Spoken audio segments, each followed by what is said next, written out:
मित्रांनो बघा, G S टीचं आपण 4th नंबरचं ट्रान्झॅक्शन घेतो आहे.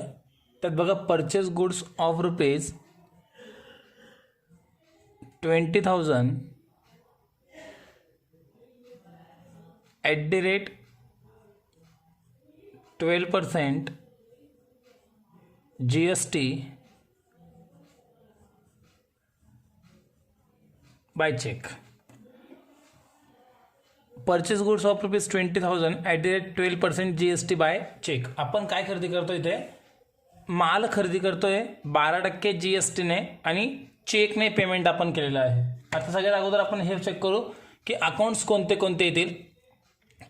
तर बघा, माल खरेदी जर केला असेल गुड्स, तर आपण अकाउंट घेतो परचेसचं. याला नियम लागेल नॉमिनल अकाउंट, आणि नॉमिनलमध्ये हे होऊन जाईल एक्सपेन्सेस, म्हणून त्याला debit. Second, G S T घ्यावा लागेल. चेक म्हटल्यानंतर बँक घ्यावा लागेल. बँकेला नियम लागेल पर्सनल अकाउंटचा.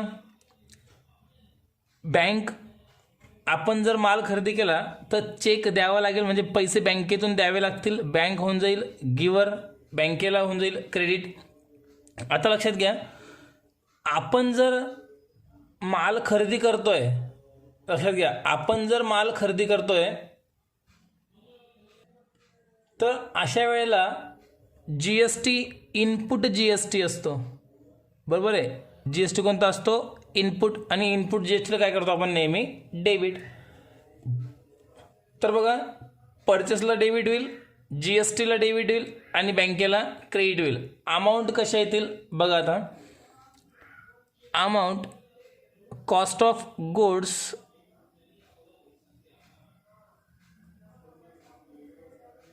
गुड्स किती आहे? 20,000. याच्यामध्ये ॲड होऊन जाईल input C G S T आणि input S G S T.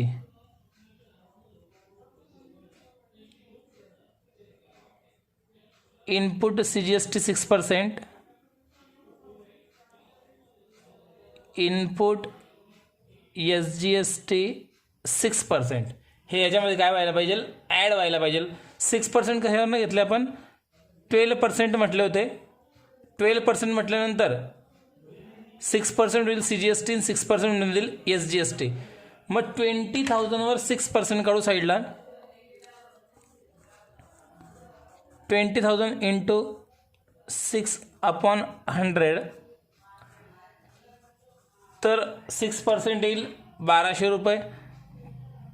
1200 रुपये C G S T add होईल, 1200 रुपये S G S T add होईल. टोटल अमाऊंट होऊन जाईल 22,400. आणि याच्यावरून आपल्याला करायचं आता एंट्री करताना जर तुम्ही आखून घेतलं तर दिसायला व्यवस्थित दिसेल. डेबिटची अमाऊंट क्रेडिटमध्ये, क्रेडिटची अमाऊंट डेबिटमध्ये होणार नाही, हे तुम्ही लक्षात घ्या. आता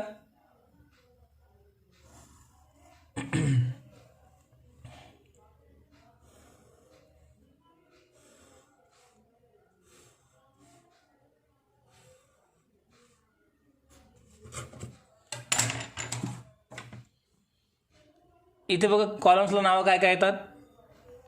हा कॉलम असतो डेट, हा कॉलम असतो आपला पर्टिक्युलर, हा एल एफ, हा डेबिट रुपीज आणि इकडे क्रेडिट रुपीज. इथे समजून घेण्यासारखं काय आहे? फक्त जी एस टी डेबिटला येईल की क्रेडिटला येईल ते लक्षात घ्या. परचेस जर काही पण करतोय तर इनपुट जी एस टी आणि त्याला होऊन जाईल डेबिट. माल विकतोय तर आउटपुट जी एस टी, त्याला होईल क्रेडिट. मग तो व्यवहार रोखीचा असो किंवा उधारीचा. आता बघा, इथे एंट्री करू. डेबिट करणार आहे परचेसला.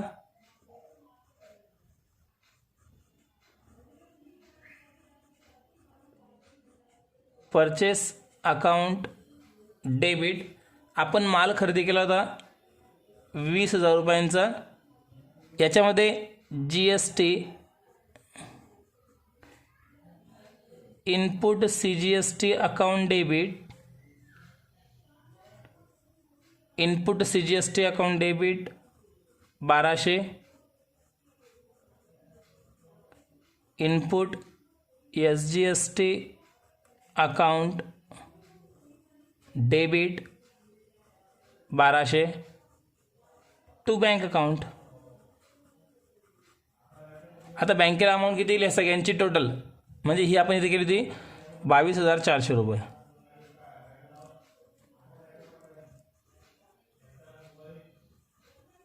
Narration being purchase goods at the rate 12% GST by bank.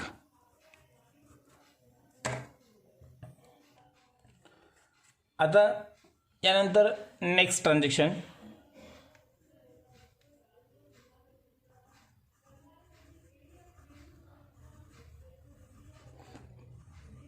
Purchase goods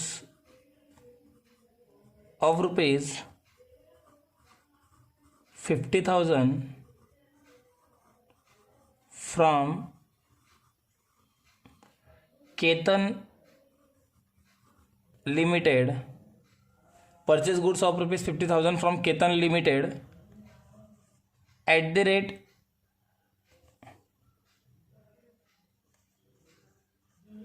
28% GST. बघा आता इथं काय होतंय, आपण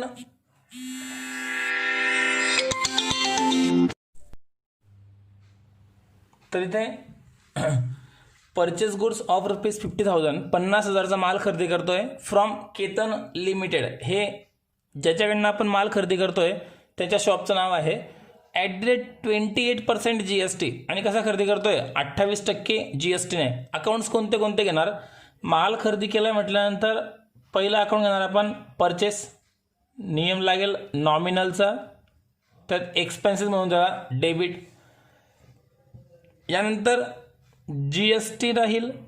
माल खरेदी करतो म्हणजे कोणता GST येईल, इनपुट GST. आणि इनपुट GSTला नेहमी काय करतो आपण डेबिट. यानंतर आता माल रोख खरेदी केला आहे का उधार खरेदी केला आहे, इथे केतन लिमिटेडचं नाव आलेलं आहे. केतन लिमिटेडचं नाव आलेलं आहे. बँक किंवा कॅश शब्द कुठे आलेला नाही, याचा अर्थ आपण माल उधार खरेदी केला केतनकडनं. पर्सनल अकाउंटचा नियम लागेल आणि हे इथे गिवर आहेत, याला होईल क्रेडिट. ठीक आहे. आता इथे समजून घेण्यासारखं एक आहे की इथे केतन लिमिटेडचं नाव का बरं येईल एंट्रीमध्ये, कारण माल कोणाकडनं खरेदी केला हे नाव दिलेलं आहे, पण कॅश किंवा बँक शब्द काहीच दिलेला नाही आहे, चेक शब्द दिलेला नाही आहे. याचा अर्थ आपण माल कसा खरेदी केला आहे, उधार खरेदी केलेला आहे. ठीक आहे. उधार खरेदी केल्यानंतर आपण तो उधार माल कोणाकडनं खरेदी केला त्यांचं नाव एंट्रीमध्ये आपल्याला घ्यावं लागेल. आता इथे बघू आपण वर्किंग नोट्स करणार. अमाऊंट कोणत्या कोणत्या येतील वर्किंग नोटमध्ये बघू आपण. सगळ्यात पहिले कॉस्ट ऑफ गुड्स.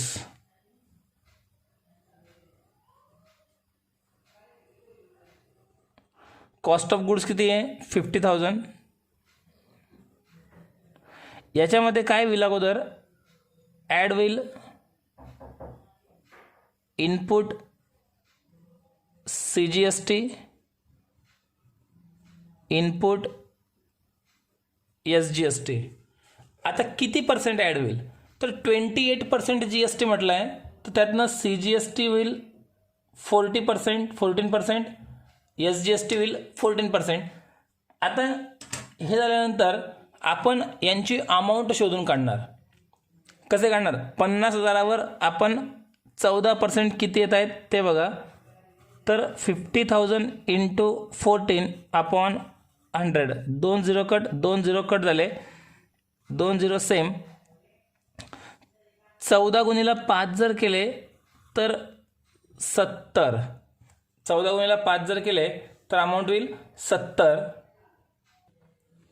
तर ही जी अमाऊंट आली ही आली 14% CGST आणि 14% SGST 7,000. तर 7,000 रुपये CGSTचे, 7,000 रुपये एस जी एस टीचे. टोटल अमाऊंट ॲड करून टाका. टोटल अमाऊंट होऊन जाईल 64,000. टोटल अमाऊंट झाली 64,000. आता एंट्री करताना आपल्याला व्यवस्थित आखून घेणं महत्त्वाचं आहे.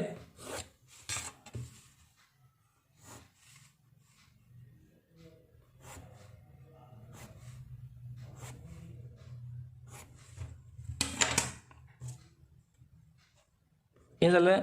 इथे journal entry,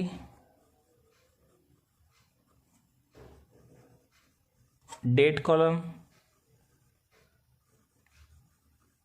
particular column, LF, debit rupees, credit rupees. Entry करताना डेबिट कोणाला करणार? परचेसला. जी मागची एंट्री केली आपण त्या टाईपची एंट्री. Purchase account debit 50,000. नंतर input CGST account debit 7,000. Input SGST account debit 7,000. To रोख माल खरेदी केला का उधार कोणाकडनं खरेदी केला? केतन लिमिटेडकडनं. त्याला credit to Ketan limited account 64,000. being purchase goods on